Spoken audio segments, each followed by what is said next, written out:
We pray, we plan, we push forward, but sometimes nothing moves. And then we wonder, am I in the right place at the right time? Is this delay divine or just a detour? God's time doesn't always match our clocks, but it is never wrong. God's timing teaches us patience. In seasons of silence, He shapes our character. In delays, He deepens our faith. Trust means letting go of our deadlines and aligning with His divine design. His not yet isn't never. Perhaps it could be a preparation for something greater, better. Every setback, every wait holds a purpose. Learning to distinguish between our rush and His rhythm is key. To take a pause, breathe, and ask, am I willing to trust God even when the clock says otherwise? Let's hear your thoughts in understanding God's time today on Good Morning Pastor.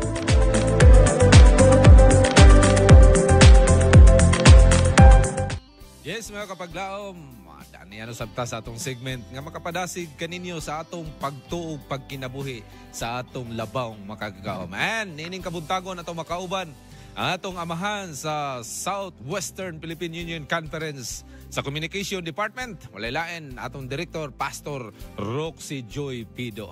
Good morning, Pastor. Welcome. Good morning, Sir Awing and Ma'am Sherry. Yes. Thank you kay Pastor sa... Nakinamdaw na po muna ako. Thank you sa pagmatag sa iyo, Pastor. Yes. Okay. Pastor, karon niya, yes, Pastor. Karon niya kabuntagon, Pastor. We are trying to discuss ba kaning understanding God's time.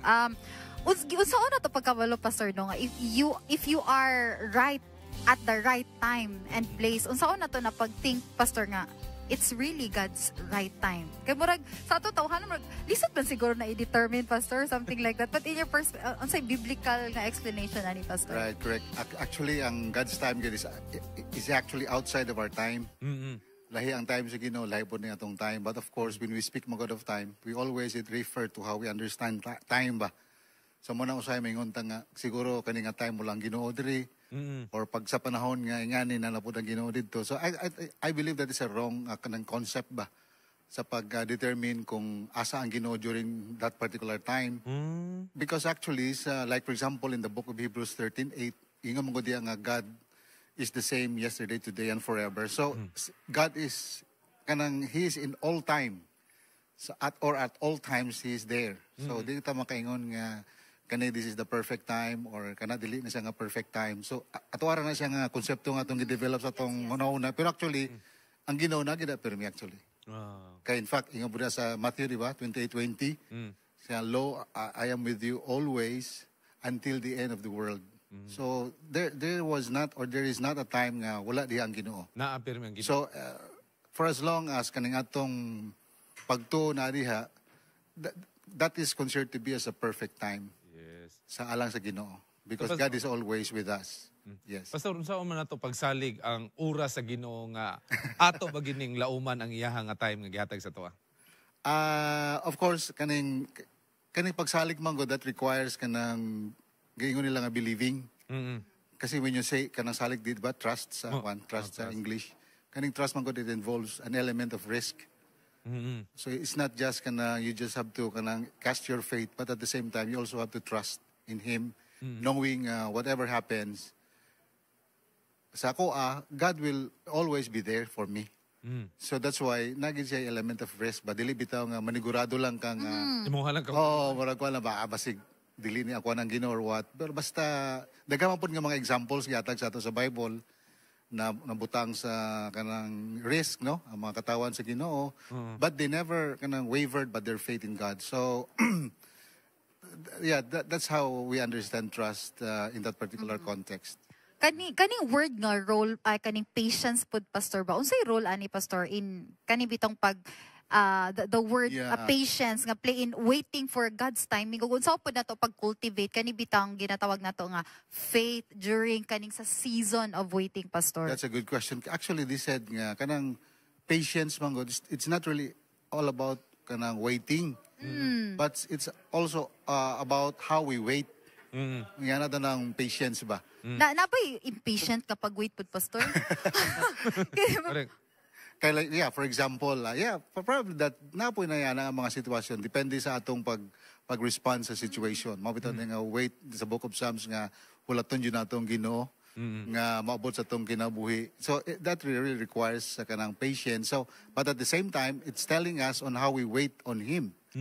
Kasi for example, kanang ang atong magong again going back to how we define kanang particular word, ang atong magong pag-define sa patience is depende mangod sa atong kwan kana atong makaya ba. Yeah. So for example, mingon ta nga Ginoo kanang ampo ko kanang kung pwede basig na sinyalis nga matagaan ko ni mag-uyab. Oh, correct. Correct. Di ba, Sir Rawing? Pero exempted naman na siya. Wala naman na siya. So, yan na ba? So, pila nakatuwig Ginoo, wala may sinyalis. So, alam ba? So, I think, kanang dili na ni nag-work for me. So, natay mga kuwan. For example, mingon nga, kadugay po maabot ang Ginoo. Sige lang tagwali nga ang Ginoo dol na maabot. Pero up to now, dagana na nga matay nga nagwali. Ano, wag magyapon ni abot. Nangamatay na. Okay pa magyapon ang panahon. Ano ba? So, ano siya. So, sometimes there's a problem on how we wait. That's why dito gyapon mosulod katong ingon nimo nga faith o kanang pagsalig diha sa Ginoo. Pagsalig sa Ginoo. Kay basta when we speak about God, kanang God kabalo na siya unsay mas maayo sa tuwa. So His thoughts are higher than our thoughts, di ba? Wow. Nindot siya nga ang Ginoo nakabalo na gising sa time na to. Kita lang siguro reklamador kay pastor sa Ay, which is tinuod ba siguro pod kuya? Ang right. That's why kani nga mga questions yung raise kanang mga statements gikan sa Bible gihatag na para sa tuwa para maka-learn tag lessons kay basically or kanang humanly speaking ingana gyud ang atong kwan ingana gyud atong response pero with some exceptions like for example sa dili sa Panimbaya pila nakatuig nga di ba Sir Rawing 11 mag 12 years so meaning to say nakatuo na gyud mo og kanang saon bitaw pagpailob. Right. Kay 11, di ba? Mag 12 years na. Mag 12 years na. Unya, kamo, nabiya mo yung mga, by the way, saludo ko sa inyong duwag, sa inyong mga kauban, kay dili biya mo mga regular stay diri sa One Hope Channel. Pero despite inyong mga trabaho, naghatag mo quality time para din, especially every Saturday. So, praise the Lord, yan na siya, mauna siya example sa kwan. Yes.